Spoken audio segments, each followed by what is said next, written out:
All of our lives we've been told that there is this system that we have to fear and that seemingly we have no tools to fight against it.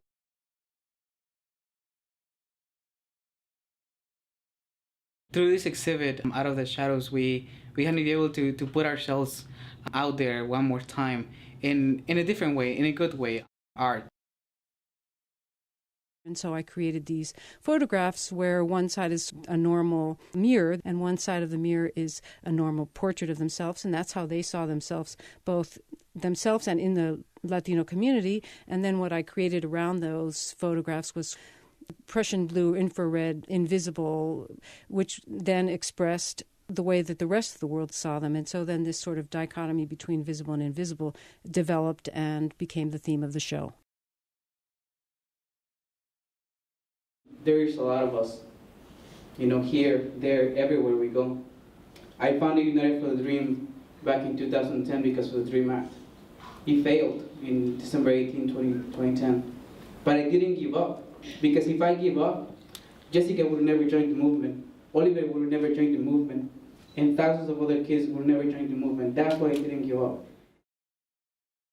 What was really interesting with this group is that I was able to work with them to come out and work through the art processes to come out and to see how art could contribute to their coming out, what kinds of issues they were dealing with, and they all emerged through this process.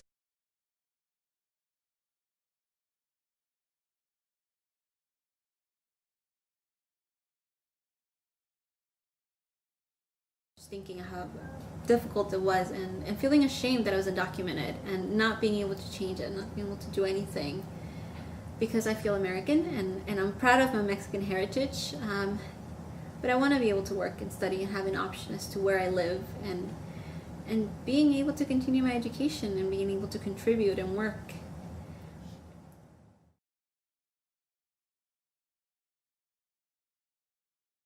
But we got here and we literally came with nothing. When we came, we sold everything that we had there. It was about, I guess, back then it was like 36,000 pesos, which is about $3,000. And when we arrived in Monroe, in North Carolina, we had $25. We had our backpack and $25. Now it's about us trying to build a movement that can change the lives of 11 million people here in the United States. Tonight, you're part of history.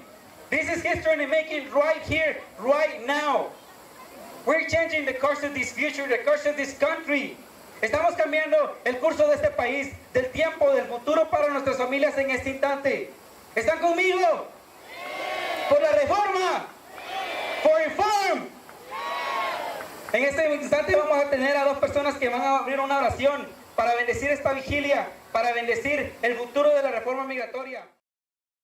We have a congressional mandate that isn't well known, in which on any given day, detention centers across the United States have to have 34,000 immigrants detained, and these are for-profit detention centers.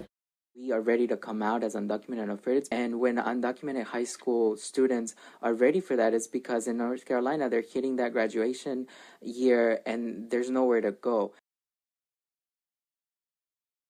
I came here, I started kindergarten here. I had really inspiring teachers. So ever since I was in elementary school, I knew that I wasn't born here, but I didn't know what that meant. In March 2014, we were working towards legalization for our families, but at the same time, we're also fighting to stop the deportations of thousands of families in the country. Our parents just want to be able to be safe, and they want to be able to go out and go to the grocery store and buy what they need.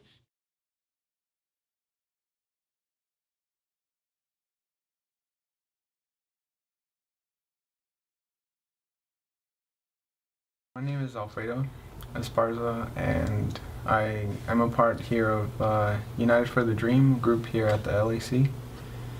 And today they're doing some pieces of art, and I feel like art is important. It's like setting the face for all the other written things that are out there. It's like the image of why we want reform. it's a visual aid to people who may not understand sometimes, and that's only a few things of why I think it's important.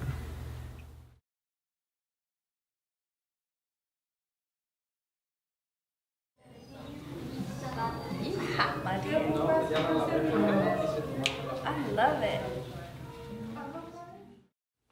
Being here today helps us learn new things, and it gives us a new way to express ourselves because we make a lot of posters and we've been making banners to be able to go out and use them for actions. And we are learning today like different ways to do different arts, and so I think that would be really great because we're able to express ourselves in different ways. Now we don't only have to make posters, but we're able to do different things and maybe even sell the prints to like help our youth group.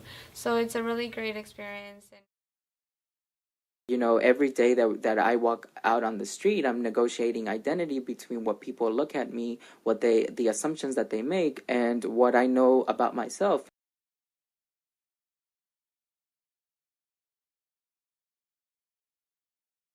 I'm curious if this was one of your first art experiences, and if art has done its job for you, which is to make you understand yourself a bit better, but also to share something much larger with a greater community. The painting that I have is a drawing of myself in the way that I see myself, and in that it's kind of like a surveillance eye camera, and surrounded by fire. And I think it's just very telling of how I've been feeling in this journey, if you say, of being undocumented, exploring ways of somehow releasing some sort of a collective scream. This part to my mouth where it was stitched over, kind of telling everybody how sometimes we don't have a voice, we don't have a say. And with this art project, I felt like I didn't have to really tell anybody about my situation. I could rather show them what I go through with the painting.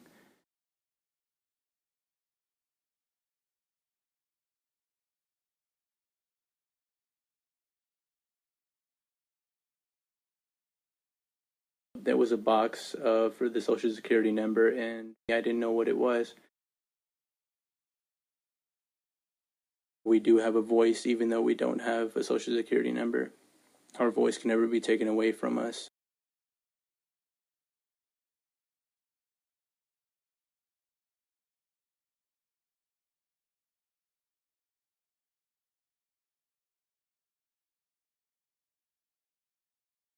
We actually have to find ways for people to be able to even apply, because many people, they migrate to the United States as undocumented immigrants because there are no pathways for them to apply. And I decided to do it because for me it was time. It was time to stand up and not keep quiet anymore.